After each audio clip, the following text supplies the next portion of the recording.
Being negative is only make a journey more difficult. You may be given a cactus, but you don't have to sit on it.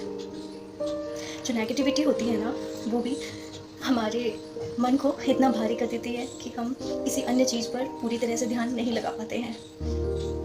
जितने भी विकार होते हैं, चाहे वो ईर्ष्या हो, लोभ हो, मोह हो, घृणा हो, ये सभी कहीं ना कहीं हमारे अंदर इतना बोझलपन ले आते हैं, या इतना बोझ हमें अंदर से महसूस होता है कि इसकी वजह से हमारे जो अन्य काम हैं हम उन पर भी सही से ध्यान नहीं लगा पाते हैं। मान लीजिए आपने किसी के साथ लड़ाई की है, आप देखेंगे कि आपका ही मन दुखी हो जाता है। आप यही सोचते रहते हैं कि मुझे नहीं बोलना चाहिए था, या मुझे ये बोलना चाहिए था, और मन और भी भारी होने लग जाता है, जिसका प्रभाव हमारे अन्य कार्यों पर भी दिखता है और हम बहुत बोझल महसूस करते हैं। हो सकता है आपके जीवन में जो परिस्थितियाँ हैं वो बहुत कठिन है, एक कैक्टस की तरह, लेकिन आपको उन परिस्थितियों के वश में नहीं आना है, क्योंकि परिस्थितियाँ कहीं ना कहीं कुछ सिखाने के लिए आई होती हैं, है ना। अगर हम अपना पर्सपेक्टिव कुछ इस तरह से चेंज करें कि क्या समस्या है ये देखने की बजाय हमेशा समाधान देखें कि समाधान क्या हो सकता है समस्या का, क्योंकि अगर कोई समस्या है उसका समाधान भी अवश्य ही होगा, इसमें कोई गहराई नहीं, वरना वो समस्या नहीं होती, है ना।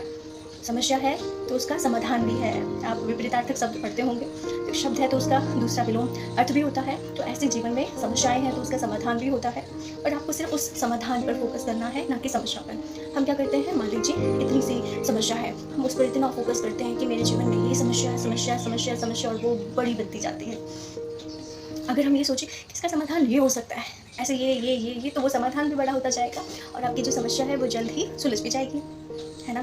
तो अपना पर्सपेक्टिव बदलिए देखने का, और जितना हो सके शांति को चुनना है, क्योंकि चॉइस तो हमारे हाथ में है।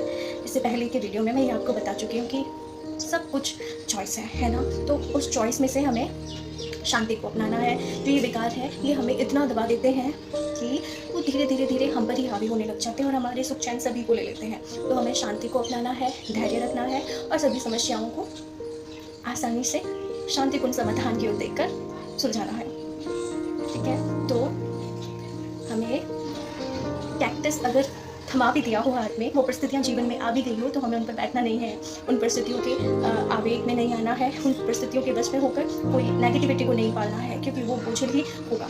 शांतिपूर्ण रह के और हल्के भाव से उन समस्याओं को सॉल्व करना है। Thank you.